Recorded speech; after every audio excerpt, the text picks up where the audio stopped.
Buenas noches. Prosiguiendo con las ponencias, a continuación el doctor Edison Tabra Ochoa, el cual desarrollará los desafíos y oportunidades del derecho societario frente a la pandemia COVID-19. En instantes abordará brevemente, comentemos un poco respecto al doctor. El doctor es doctor internacional y máster en Gobierno y Cultura de las organizaciones por la Universidad de Navarra en España, magíster en Derecho de la Empresa por la Pontificia Universidad Católica del Perú.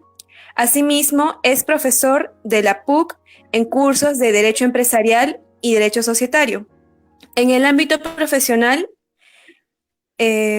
colabora como comisionado en la Oficina Regional de Indecopi en temas de derecho del consumidor y eliminación de barreras burocráticas. Finalmente, ejerce como abogado y árbitro en temas de derecho y gobierno corporativo. Le cedemos la palabra, estimado doctor. Muy buenas noches con todos y todas que nos están oyendo a través de la plataforma de BeLawyer. Quiero ante todo agradecer la invitación de este fenomenal grupo de estudiantes que ha tenido la iniciativa de organizar una serie de eventos con el fin de fomentar la investigación académica y, por qué no, también el enriquecimiento académico que cada alumno y alumna de Derecho y también los profesionales del área legal pues deben conocer. Yo creo que una de las virtudes de este grupo pues es definitivamente aprovechar las oportunidades, ¿no?, de manera innovativa que nos ha generado el tema de la pandemia y que también nos ha convocado a esta sesión. Mientras el grupo va cargando las diapositivas, yo quisiera ir compartiendo algunas pautas, algunas reflexiones. Y en efecto, mi exposición básicamente es hablar sobre los desafíos y oportunidades del derecho societario frente a la pandemia COVID-19. Definitivamente hablar del derecho societario en 15 minutos es todo un desafío. Yo no voy a tocar todo el área, me voy a circunscribir a un tipo de sociedad, pero previamente yo podría mencionar 3 aspectos que creo que son esenciales en respecto al derecho societario. El primero de ellos es que hay que entender que el derecho societario es aquel conjunto de normas que regulan la constitución, el funcionamiento y la disolución de las sociedades comerciales que van a hacer labores empresariales, que definitivamente, pues, en términos de administración, son empresas. Y muchas veces se tiene hablar de derecho societario, hablar de derecho empresarial es referirse empresa en bolsa. Esto es una afirmación que merece ser aclarada porque el país tiene pues un universo en el cual solo el 3% aproximadamente de empresas tienen esa connotación. En tanto que la diferencia son principalmente empresas que hacen labores de pequeña, micro, ¿no?, y mediana empleo, ¿no? Y obviamente pues estas se encuentran repartidas a lo largo y ancho pues del país. Y definitivamente pues contribuyen justamente a la labor productiva de nuestro país, contribuyen con la economía del país y evidentemente pues también dan trabajo. Entonces esto hay que mencionar porque definitivamente pues no hay que confundir. Otro aspecto que también tengo que aclarar es que el derecho societario o el derecho empresarial no es una rama que está destinada pues a abusar o cometer algún exageramiento con el trabajador. Evidentemente el trabajador tiene pues en el área del derecho laboral las normas que van a ayudar a proteger, a cautelar sus derechos, pero desde la perspectiva comercial, la empresa tiene que hacer uso de los instrumentos legales, comerciales, en el ámbito laboral para contratar la mejor mano de obra que le permite incrementar justamente su actividad, su productividad, ¿no? Entonces aquí no es un tema de que yo excedo o abuso alguna norma laboral, sino más bien es que yo uso la norma laboral porque necesito contar con el mejor perfil humano que me permite incrementar e enriquecer mi trabajo. Y aquello que no es así, pues debe ser sancionado. Por eso justamente tenemos el tema de SUNAFIL, ¿no?, y la legislación laboral que hacen y deben hacer una labor de fiscalización. Y lo tercero, ya pasando a la diapositiva siguiente, es de que el derecho empresarial tiene que estar precisamente destinado a resolver los problemas que tiene el país. Háganle a la positiva, uno de los grandes males de nuestra sociedad es la informalidad. Y cuando hablamos de informalidad, muchas veces pensamos que es la informalidad laboral. Pero eso no es del todo cierto, porque también hay un tipo de informalidad societaria o comercial, en el cual vamos a encontrar dentro de nuestra sociedad que hay empresas informales que están haciendo actividad económica, pero que no se han constituido ante el Estado, ante registros públicos. Entonces, en la práctica vamos a ver que sí, tienen un negocio, tienen una actividad, pero formalmente no existen. Y esto, a su vez, trae consecuencias y repercusiones en el ámbito laboral, porque se puede hacer una contratación informal, o también trae una repercusión en el ámbito tributario, porque definitivamente pues, el Estado deja de percibir impuestos y que eso hoy en día, en un ámbito de pandemia, pues el país requiere, ¿no? Entonces, el derecho societario, como otras áreas, tiene que estar precisamente en la necesidad de responder y dar pautas que permitan solucionar o por lo menos reducir este mal que se llama informalidad comercial, informalidad laboral, etcétera, ¿no? Y pasando a la siguiente diapositiva, ¿qué más podemos decir al respecto? Es que la informalidad precisamente hace que en situaciones en las que nos encontramos se exponga el problema del país. O sea, esta pandemia nos ha mostrado el grado de informalidad en el que nos encontramos y que probablemente va a seguir generando o ahondándose más. Entonces, el derecho societario, como otras áreas, tiene que estar precisamente a la altura de las circunstancias para poder dar una respuesta a esta situación. Tenemos que aprovechar precisamente esta situación para promover algún tipo de solución que nos permita, ¿no? Que nos permita precisamente, pues, solucionar el grado de informalidad en nuestro país. Y precisamente, ¿no? Yo lo que quisiera mencionar es de que, si pasamos a la siguiente diapositiva, es que una de las herramientas que tiene el derecho societario es o son las sociedades comerciales. Y precisamente las sociedades comerciales, como tipos societarios, como tipos empresariales, tienen que estar dirigidas a reducir ese grado de informalidad que hay en nuestro país. Pero a su vez también tienen que ofrecer un cúmulo de beneficios. Precisamente hoy, en la actualidad, vamos a encontrar que muchos comerciantes, muchos pequeños y microempresarios que necesitan a raíz de la pandemia, como ustedes observarán en la diapositiva, necesitan un acceso al financiamiento. Vamos a ver que si tú no estás constituido formalmente, no tienes un acceso al sistema bancario. Es más, si tú quisieras acogerte un beneficio del Estado, como el programa Reactiva Perú, no puedes hacerlo porque no estás formalmente constituida, ¿no? No estás formalmente constituido. Entonces aquí vamos a encontrar que gran parte del aparato productivo que llevan a cabo este tipo de empresas, ¿no? Pues se va a ver inmerso en un problema, porque al no acceder al financiamiento, pues pueden salir del mercado. Y ahí se genera un problema, porque si desaparecen empresas, los trabajadores se quedan sin empleo. El Estado se queda sin recaudar impuestos.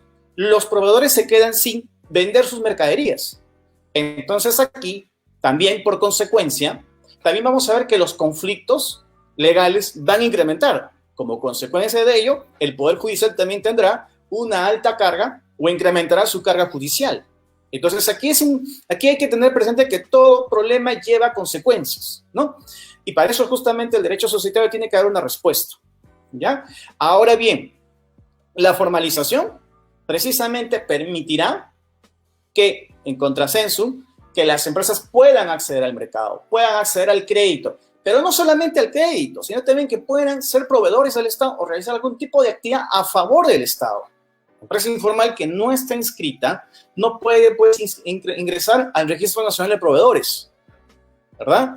Y es más, esta situación tiene que ser una situación de aprovechar, ¿no? Hacer educación a los microempresarios para que se formalicen, porque formalizándose accederán no solamente a los beneficios que hemos hablado, sino también a beneficios laborales y tributarios que ofrece el Estado en virtud a la promoción del marco legal de promoción de la pequeña y microempresa. Entonces, ya avanzando un poquito más, hay que entender que hoy en día, a raíz de la pandemia, ¿no?, las empresas son precisamente ya no entendidas como organizaciones económicas, sino también tienen que cambiar su visión y entender que desde una perspectiva del derecho comercial son dos cosas, o tienen que materializarse en dos cosas. La primera, que se les debe entender también como un conjunto, un nexo de contratos, que decía el jurista del derecho corporativo Bainbridge, ¿no? Y a su vez también, ¿no?, de acuerdo a la perspectiva del gobierno corporativo, van a ser o deben ser entidades que se desenvuelven dentro de un espacio de riesgos. ¿Por qué junto dos conceptos, nexo de contratos y gestión de riesgos? Porque precisamente hoy en día las empresas, para que realicen sus actividades, llevan a cabo estas materializadas legalmente en contratos laborales, de suministros, civiles, comerciales, administrativos, etcétera. Pero a su vez también dichas actividades lo hacen en un marco de riesgos. ¿Por qué? Porque hoy en día una empresa, si incumple un compromiso laboral, por ejemplo, ¿no?, se asemeja o crea un riesgo de que lo sancionen a nivel laboral. Si una empresa incumple un compromiso de suministro de bien o servicio, pues corre el riesgo de que la demanden ante el Poder Judicial y sea sancionado. Entonces, justamente hoy en día, no solamente las grandes empresas se desenvuelven en un tema de yo dirijo una empresa o una sociedad comercial en riesgos, sino también hoy en día esto se hace extensible ¿a dónde? A las pequeñas y microempresas que se desenvuelven en un riesgo potencial, que es del desaparecer a raíz de la pandemia. Pasando a la siguiente diapositiva, ¿qué podemos ir mencionando respecto a esta temática de derecho societario frente al COVID-19? Precisamente, una alternativa que yo propongo, y dejo al debate aquí al público que nos está viendo a través de la plataforma de Internet y de Facebook y de las demás redes sociales, pues es hacer uso de instrumentos societarios que permitan justamente reducir ese grado de informalidad. Y precisamente yo sugeriría, ¿no?, el uso de un reciente instrumento societario, de una reciente sociedad comercial que se ha implementado en el país a partir del año pasado, que ustedes habrán visto que es la famosa sociedad por acciones cerrada simplificada. Este tipo de sociedad comercial toma como referencia a la sociedad por acciones que se ha implementado con mucho éxito en Colombia y que ha sido replicado también en Chile, ¿no? Entonces, este tipo de sociedad comercial, a diferencia de las otras sociedades comerciales, tiene un punto interesante que yo deseo rescatar, y es de que su constitución, por ejemplo, no requiere del auxilio del notario, sino directamente se va y se hace vía virtual, ¿no? Es decir, que aquí, en la constitución de este tipo societario, quienes desean constituirlo pueden optar por hacerlo y ya no tienen que ir al notario, sino simplemente tienen que hacerlo virtualmente dentro del sistema que ofrece la SUNAT, ¿verdad? Entonces, aquí es, ¿no?, en el campo comercial, en el campo práctico, una gran innovación, porque muchas veces muchos pequeños y micro sociedades comerciales a veces se topan con que el notario les pone algunas observaciones que, movidas por lo que ha mencionado registros públicos, pues eso retarda la constitución. Otro punto es de que las constituciones se hacen vía presencial. Ahora bien, en un escenario en el cual nos encontramos, ¿no?, el uso de los medios digitales es muy importante. Y precisamente, si yo, como empresario, quiero salir de este grado de informalidad en el que me encuentro y quiero acceder a beneficios de parte del Estado ahora o a largo plazo, oye, pues no puedo ir a registros públicos por un riesgo de ser contagiado, ¿no? Entonces, ¿qué puedo hacer? Vía Internet, vía digital, puedo constituir precisamente este tipo de sociedad comercial que me va a permitir, pues, no tener que ir a registros públicos. Y otro punto más, como ya lo vuelvo a indicar, no tengo que ir al notario. Ahora bien, en vez de ir al notario, simplemente se hace la constitución mediante documento privado en un ambiente digital, ¿no? Otra cosa más es de que con este tipo de sociedad comercial se obvia el tema de la búsqueda de nombres comerciales o de denominación. Antes eso era muchas veces un quebradero de dolor de cabeza porque muchas veces había que ir a registros presencialmente, hacer el trámite, ¿no? Y regresar en otro día. O de repente lo podías hacer virtualmente, pero tenías que esperar un plazo. Pues bien, en este caso, en este tipo de sociedad por acciones cerrada simplificada, tú obvias hacer esa búsqueda y lo haces en el momento de la constitución. Fíjense ustedes, se reduce la necesidad de hacerlo presencialmente, se reduce a hacerlo ante el notario y se hace todo en un ambiente virtual, ¿no? Otro punto a tener presente es de que aquí, en este tipo de sociedad comercial, los plazos son reducidos. O sea, los plazos de constitución, los plazos de funcionamiento de los órganos de gobierno, llámese la Junta General de Accionistas, el directorio, la gerencia, o el ejercicio de derechos, ¿no? Son reducidos. Por ejemplo, el derecho de suscripción preferente. A diferencia de lo que sucede en sociedades comerciales tipo la anónima, sus plazos se han reducido en un 50%. Entonces, aquí vamos a encontrar que muchas veces el desconcierto o las barreras de entrada que tenían los microempresarios por constituir una sociedad anónima era básicamente porque los plazos eran muy amplios, demoraba mucho y rogaba muchos costos. Pues bien, con este tipo societario, pues eso se va a facilitar. Y eso me permite un poco mencionar, pues, que en el ámbito del derecho corporativo se menciona de que mientras el grado de incentivo a la formalización sea mayor, eso desalienta la informalidad. En el Perú no nos encontramos en esa situación, estamos en lo contrario. Entonces, precisamente, yo sugeriría que fortalezcamos el uso masivo de este tipo societario con el fin precisamente de dar mayores incentivos, mayores posibilidades que las empresas informales se formalicen en virtud a este tipo societario y puedan realizar sus actividades de manera formal para beneficio de sus empleados, de sus proveedores, del Estado y de otros grupos de interés. La siguiente.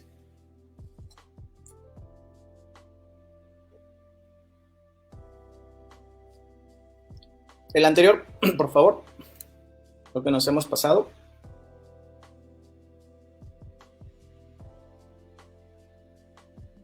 Bien, esto ya lo había mencionado, solamente indicar lo siguiente. En este tipo societario, su composición puede ser a partir de 2 personas hasta 20 personas, tienen que ser naturales, ¿ya? Y su marco se va a regir en virtud al Decreto Legislativo 1409 y su reglamento en el Decreto Supremo 312-2019-EF. La siguiente. Y bien, ya para ir terminando mi exposición, yo lo que estoy mostrando en la diapositiva es básicamente un afiche que publicó el día de hoy, el diario Expansión de España, donde menciona los sectores que pueden salir beneficiados a raíz de la pandemia. Como ustedes han visto o como podrán ver, el cuadro en el lado o a su lado izquierdo muestra básicamente pues qué industrias, ¿no?, van a verse favorecidas, ¿no?, a raíz del COVID-19, y ahí ustedes podrán encontrar que es las industrias relacionadas al e-commerce, las industrias vinculadas a salud, no, llámese por ejemplo guantes, mascarillas, etcétera, ya todo lo que es alimentación online, reparto a domicilio, videojuegos, streaming, ya, y también van a haber industrias que se van a beneficiar a largo plazo, ¿no? Eso ahí encontramos pues servicios de entrenamiento virtual, servicios de alimentación saludable, formación online para alumnos, ¿no?, servicios para obtención de créditos, de economía, liquidez, ¿no? Y también se van a crear nuevos productos y servicios, ¿no? Como por ejemplo, productos en el ámbito de seguros de vida, de salud, en el ámbito del talento, en el ámbito de la telemedicina, en el ámbito del teletrabajo, probablemente se mejore más su uso, ¿no? Y en el ámbito de nuevas formas de trabajo. Bien, ¿qué cosa quiero transmitir a través de esta diapositiva? Es que los empresarios que hoy pueden mencionar que tienen problemas para mantenerse en el mercado, pues encontrarán en el derecho societario a la sociedad por acciones simplificada que les pueda permitir de repente o cambiar de tipo de negocio e involucrarse en estos negocios que van a redituar a corto y largo plazo, o de repente si se están encontrando o ya desarrollan ese tipo de actividad, probablemente puedan, a través de este tipo de sociedad comercial, pues formalizarse, ¿no? Jurídicamente y ofrecerlo, ¿no? De manera masiva al mercado, sin necesidad de tener temor de ser presa de una fiscalización por parte de la municipalidad o los demás estamentos del Estado. Entonces, es muy importante que aquí el derecho societario dé herramientas de apoyo, porque no solamente es un tema de decir, bueno, pues que los empresarios tengan un apoyo, no, es también decirles, tú tienes una herramienta societaria que te permita seguir creciendo, ¿ya? Y dedicarte a industrias que te van a ayudar a mantenerte en el mercado o a realizar tu actividad comercial. Muy bien, la siguiente. Entonces, dicho esto, ya para culminar, quería mencionar un aspecto que quizás el profesor Corrales me hizo la consulta, y es de que en el ámbito del derecho societario, ¿cómo, digamos, se entendería que las empresas pueden ejercer la solidaridad? Pues bien, ya para terminar, nomás mencionarle una cosa, la solidaridad no es impuesta. O sea, el Estado no puede imponerte a través de un impuesto que tú seas solidario y compartas básicamente una parte de tus utilidades. La solidaridad en su noción, digamos, temática, es el ejercicio de la libertad de una persona que precisamente cuando se pone en el lugar de otra, decide ayudarla sin necesidad de recibir algo a cambio, ¿no? Entonces aquí, si hablamos de que en el ámbito societario las empresas tienen que ser más solidarias, pues yo lo que sugeriría en estos aspectos es promueve que las empresas hagan más labores de responsabilidad social, que fortalezcan sus canales de atención a sus empleados, a sus proveedores, ¿no? Al Estado, reduzcan los tiempos de atención a estos, ¿no? Y tengan cada vez más una mayor interacción con la sociedad. Pero si se pretende entender que la solidaridad es un ámbito que el Estado impone y que el Estado te va a obligar a ti, empresario o empresa, que tú tengas que contribuir con una parte de tu riqueza, puede llamarse solidaridad, pero en realidad es un impuesto y en realidad los impuestos son obligaciones tributarias a fondo perdido, ¿no? Bueno, con esto dejo ahí el debate y les agradezco mucho su atención y quedo pues abierto a las preguntas que hubiera después. Muchas gracias.